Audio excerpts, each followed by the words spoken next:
friends, and welcome back. On today's episode, I'm going to be talking about deliberate manifestation. And you might be thinking, well, what is that specifically? I'm going to define deliberate manifestation as the process by which you set an intention and then take action to achieve what you want. It's quite simple. Just seeing something that you want, or setting a goal for yourself, or wanting a particular thing, and then setting about to manifest that thing in your life. And there's a process around that, and I'm going to talk a little bit about that today. So I hope you find this beneficial. I've recently become a visualizer. The term is everywhere now. I'm sure you've heard of the process of visualization. Some people think it's kind of airy-fairy or wooey-fooey, but I'm here today to do a little bit of a sales pitch to let you know that it really does work. And for years, I was kind of lax with the process.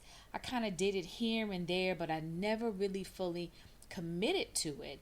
It was only when I began to study the brain that I got the aha moment and the confirmation that it works, because I then understood how.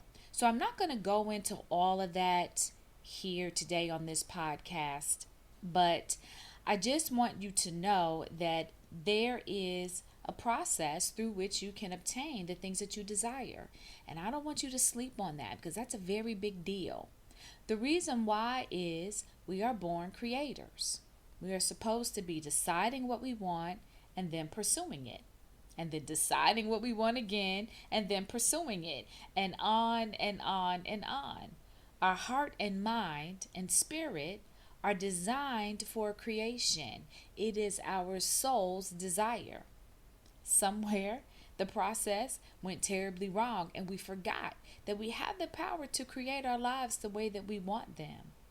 So if you find yourself longing for something, that simply means it's part of your life path, and you just need to start the process of manifesting it.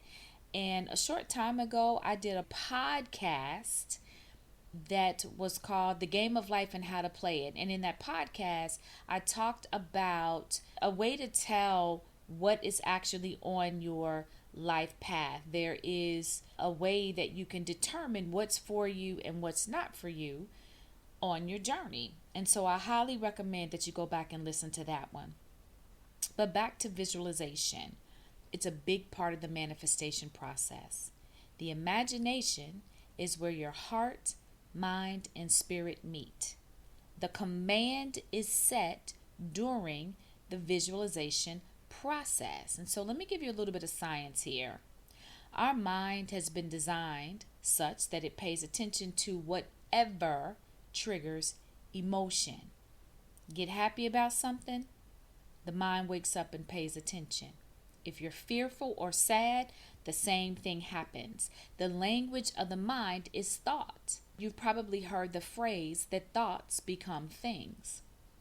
Desires, or what you want, begin in the heart.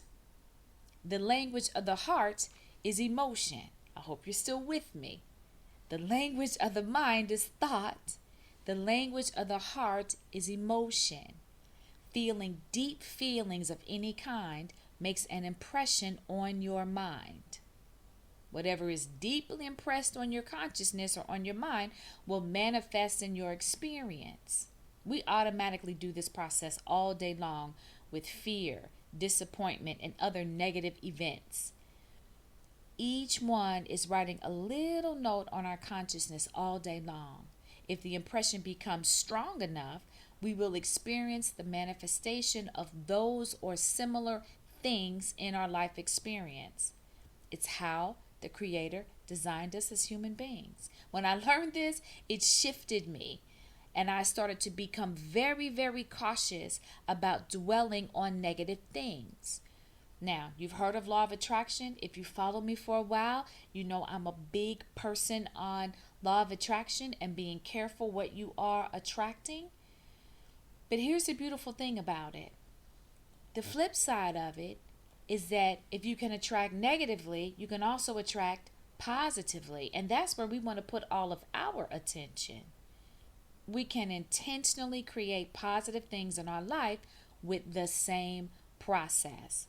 We start with what we want and use thought, which is the language of the mind, and add emotion to it, which is the language of the heart, to make an impression on our consciousness, which will bring about manifestation. So thought plus emotion equals manifestation. That is the simple equation. So back to visualization. Think of the thing that you want, and this is key. You want to make it as detailed as you can. You want to fill in the colors, the sounds, the smells, movement, everything that you see around it. Make that thing vivid. Make it so real that it evokes positive emotion in you. A smile should spring forth from your spirit whenever you think of what you want, whenever you visualize what you want. When you're doing that process correctly, you are infusing thought with emotion, and that makes an impression on your higher mind. And then all you have to do is sit back and allow your higher mind to begin to work on your vision. You'll start getting downloads in the form of ideas, hunches, people to call, places to visit. And whenever you get an impulse, you must act on it. The more you act on the impulse, the higher mind says, I'm going to give her more. She's acting on it. And now you're working in concert with your higher mind to bring about the thing that you want.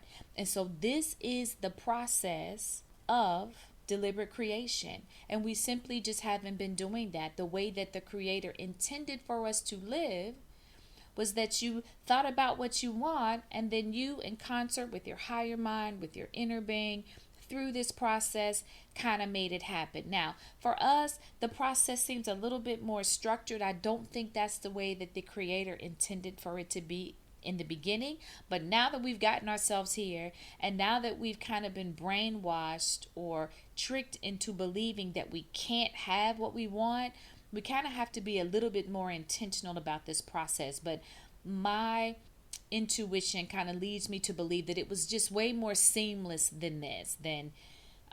We have to carve out time deliberately to do it every day. And I highly recommend that you do that so you can kind of start to overwrite the programming that you have. I don't think that was God's intention for us, but hey, here we are. And now we have to work within the system that we're in. And so set aside time every day to visualize. It doesn't have to be some long drawn out thing. The longer you do it, the quicker it's going to show up for you. But you don't have to do it every day. This doesn't have to be something that starts to infringe on your life. And if it does, you're just not going to want to do it. And if you're not going to want to do it, then it's not going to feel good when you do it. And again, what creates the momentum or the impression on the mind, the consciousness, is the good feeling. So you want this to be fun. You want to go into that time and you want to create in your mind. You want it to feel so real that even if you didn't get it, just the process of visualization would be enough to entertain you or to make you feel good for a while. So that is the process of visualization. If you do that correctly, and if you become sensitive to what your higher mind is feeding you and you start acting on it, now you are working in concert with your inner being and becoming a deliberate creator.